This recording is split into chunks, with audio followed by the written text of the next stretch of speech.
I never meant to make you feel that way. Ashamed. Dirty. I want this, you and me.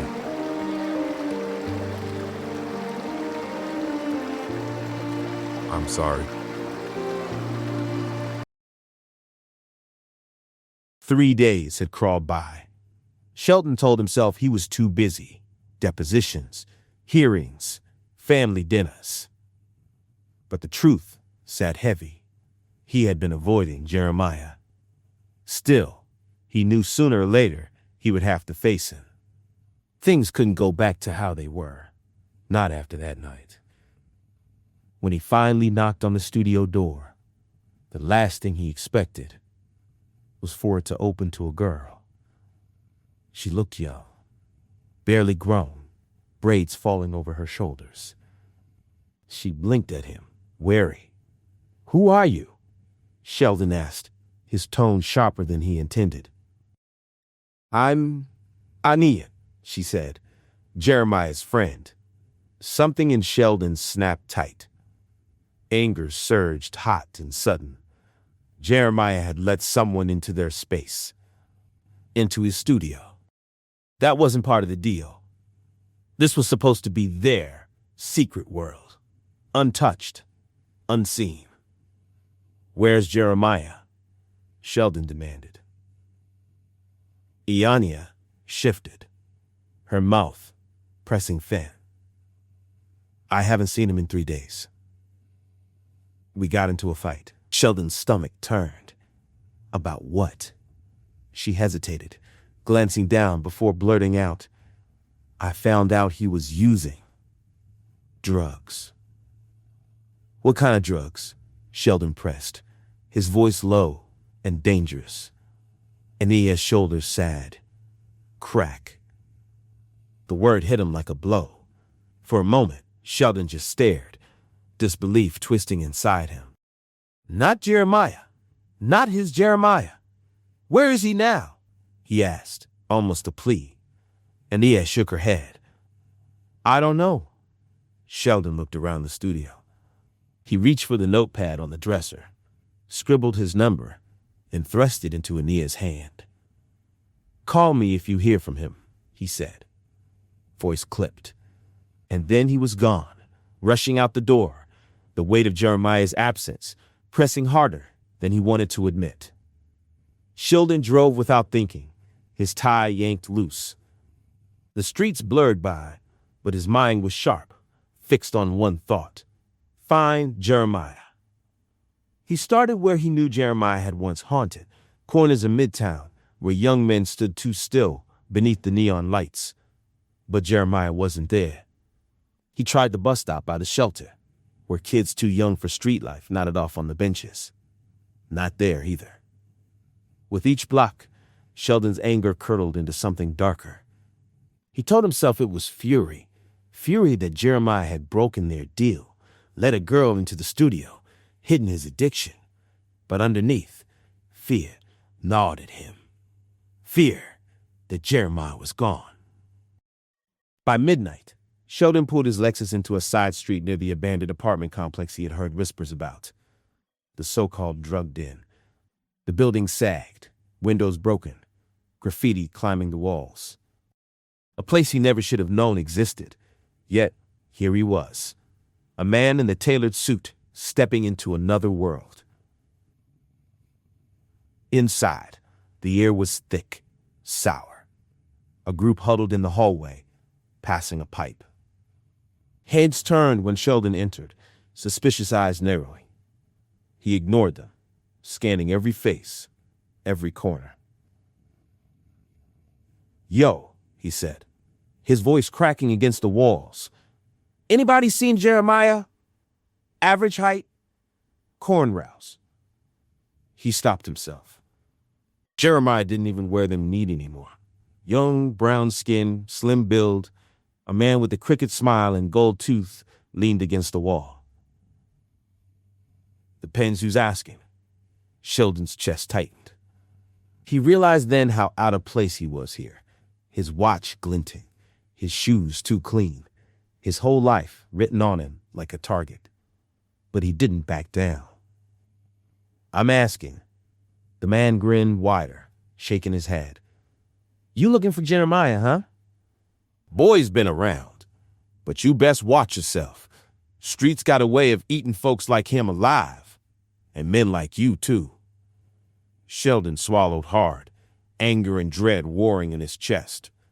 For the first time in a long time, he felt powerless. And somewhere in the smoke-thick dark, Jeremiah was slipping further from his reach. The laughter and coughing echoed through the hall as Sheldon pushed deeper into the bandit complex. The stench of smoke clung to the peeling walls, the floor sticky under his polished shoes. He ignored the stares, the murmurs. He wasn't leaving until he found him. And then he did. Jeremiah was slumped on a broken couch in the corner of a dimly lit room, head tilted back, eyes half closed, the glow of a glass pipe fading in his hand. Around him, bodies moved like shadows, lost in their own highs. "Jeremiah," Sheldon said sharply. At first, there was no response. Jeremiah blinked slow, unfocused, then squinted. A grin tugged weakly at his lips. "Sheldon? That you?" His voice was rough, words dragging like he had to pull them up from somewhere deep. Sheldon's stomach knotted. He crossed the room, snatched a pipe from Jeremiah's hand, and set it hard on the filthy floor. "What the hell are you doing here?" Jeremiah laughed, a hollow sound. "What's it look like? I'm forgetting." He leaned back, spreading his arms as if he was king of the ruin. "Forgetting you. Forgetting me. All of it." Sheldon grabbed his arm, voice low and urgent. "You can't do this to yourself." Jeremiah jerked away, almost toppling sideways. "Can't do what? Live how I live? You said it yourself, right? I'm just sex." His eyes glazed, but his words cut sharp. "So, why you here, huh? To make sure your boy toy ain't broke too bad?" The words stabbed deep, but Sheldon held firm, jaw clenched. He pulled Jeremiah to his feet, ignoring the weak resistance, the laughter from the others watching. "You're coming with me," Sheldon said. Jeremiah sagged against him, his body trembling, his breath sharp with chemical smoke. For a moment, Sheldon felt the weight of him, not just flesh, but everything he carried, everything he tried to burn away. He tightened his grip, dragging Jeremiah out into the night. Sheldon didn't remember crossing half the city. He only remembered the weight of Jeremiah in the passenger seat, and the way the night kept trying to swallow them whole. Jeremiah's head rested against the window, breath shallow, eyes fluttering like he was fighting sleep and losing. Midnight had come and gone in a blink. He drove without direction at first, down familiar streets that didn't feel familiar anymore, past storefronts with middle gates pulled down, past gas stations lit up like little islands. A man swept his sidewalk under a street lamp like it was noon. A MARTA bus rolled by nearly empty. The city kept moving, even when it shouldn't. At a red light, Sheldon glanced to the dashboard clock. 2:17 a.m. He could take Jeremiah to a hotel. He could take him back to the studio. He could take him anywhere that wasn't his life. But the thought of leaving Jeremiah alone, of Jeremiah slipping out while Sheldon slept, crawling back to whatever had him by the throat, made his stomach twist. They drove until the streets thinned, until the trees started to crowd in, dark shapes pressing up against the road. Sheldon didn't know when he made the decision, only that he suddenly found himself turning down Cascade Road. The clock read 5:41 a.m.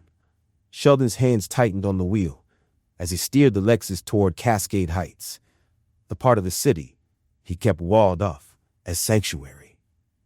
He knew it was risky, too close to his house, too close to the life he had built and guarded. But in that moment, it was the only place he could think of. They rolled past his house. Sheldon's chest ached with the weight of what sat inside. Denise, the children, the careful order of respectability. He pressed the gas a little harder, not daring to linger. A few minutes later, he pulled into the gravel lot of the Cascade Nature Preserve. Morning light filtered through the canopy, painting the trail in warm streaks of amber and rose. The air was cooler here, fragrant with pine and damp earth, a world away from the city's concrete sprawl. "Let's go for a walk," Sheldon said. They followed the path into the woods, the rising sun weaving shifting patterns through the trees. Birds rustled above them, their calls fading as the forest settled into twilight. The steady crunch of their footsteps filled the silence until Jeremiah spoke. His voice was uneven at first, then steadier as he went. He told Sheldon about his father leaving when he was 5, about the church deacon who had twisted his need for a father into something cruel. He spoke of the shame that drove him to drugs, how he had learned to numb the pain before he ever learned to heal. Sheldon listened, the words sinking heavier with each step. Then the trail opened, and a waterfall revealed itself, sudden and breathtaking. Water tumbled down dark stone into a clear pool, mist rising to catch the early light of the day. The sun painted the spray in shifting colors. Jeremiah stopped, eyes wide. "Damn," he whispered. "I never knew this was here. Right in Atlanta?" Sheldon looked at him, struck not by the waterfall, but by the awe softening Jeremiah's face. "I'm sorry," Sheldon said, voice low, "for being cold last time, for making you feel like nothing more than a body." He drew in a breath. "I want this. You and me. But it has to be discreet. And you," his gaze locked onto Jeremiah's, "you have to get clean, baby. Can you handle that?" Jeremiah's eyes stayed on the water, glowing with the fire of the sun. "I don't got a choice," he murmured. The waterfall roared on, the sun's rays burning above it, as if both bore witness to the fragile promise made between them. Jeremiah pushed open the studio door, shoulders heavy, eyes lowered. Aniyah sat curled on the couch with a paperback open, but she looked up as soon as he stepped inside. He didn't make her wait. "I'm sorry," he said, voice rough. "For what I said? For the way I acted. You didn't deserve that." Aniyah studied him for a moment, searching his face. "So what now, Jeremiah? You gonna keep running out there till it kills you?" He shook his head. "No, I'm done. I'm going to rehab." The words came out stiff, foreign on his tongue, but they carried a weight he couldn't deny. "I can't do this no more." For the first time in days, a glimmer of hope softened Aniyah's expression. She set the book aside and nodded, quiet. "Good. That's good, Jay." That evening, Sheldon sat at the kitchen table in Cascade Heights, paper spread before him, though his eyes didn't move across the page. For a moment, he almost didn't speak, but then he cleared his throat. "Denise, there's something I need to tell you." Denise stilled, her brow furrowing. "There's a young man I've been working with, Jeremiah." Sheldon's voice was measured, his words rehearsed. "He's a client. We're preparing a case against the police, excess force, wrongful arrest. But he's struggled. He's using. And if we want any chance of winning, he's got to get clean." Denise leaned back, arms crossed. "And this is your responsibility. Because..." Sheldon kept his gaze steady. "Because I'm his lawyer. And because if he shows up in front of the judge high, the whole case falls apart. It reflects on me, on my firm, on everything I've built." Denise exhaled, her suspicion softening into reluctant acceptance. "So, what are you going to do?" "I'm getting him into rehab," Sheldon said firmly. "It's the only way."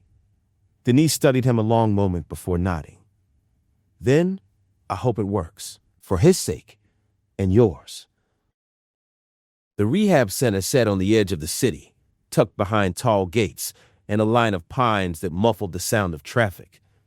The building wasn't fancy, brick walls, wide glass doors, but to Jeremiah, it looked like something out of reach, a place for people who deserved another chance. He wasn't sure if he did.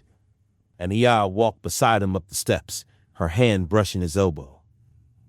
"You sure about this?" she asked. Jeremiah swallowed hard, eyes fixed on the doors ahead. "Not really, but I gotta be." Inside the lobby, a woman at the desk gave them a polite smile, her voice soft as she handed Jeremiah the intake forms. His hands trembled holding the pen, the weight of what he was signing sinking into him. He filled in his name, his age, the bare facts of who he was. When the form asked emergency contact, he paused. For a long time, the line stayed blank.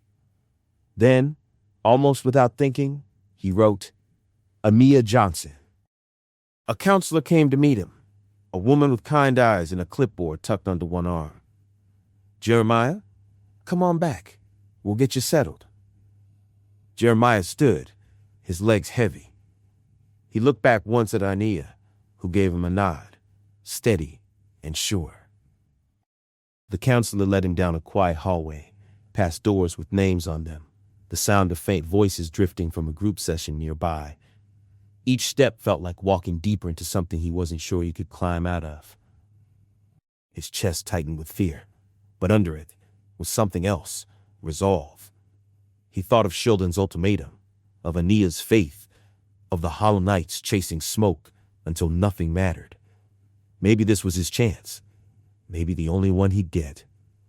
When he crossed the threshold into his new room, plain bed, plain dresser, a window looking out on the trees, Jeremiah set his bag down and sat at the edge of the mattress. His hand shook, but for the first time in a long time, the trembling wasn't from a craving. It was from the possibility of starting over.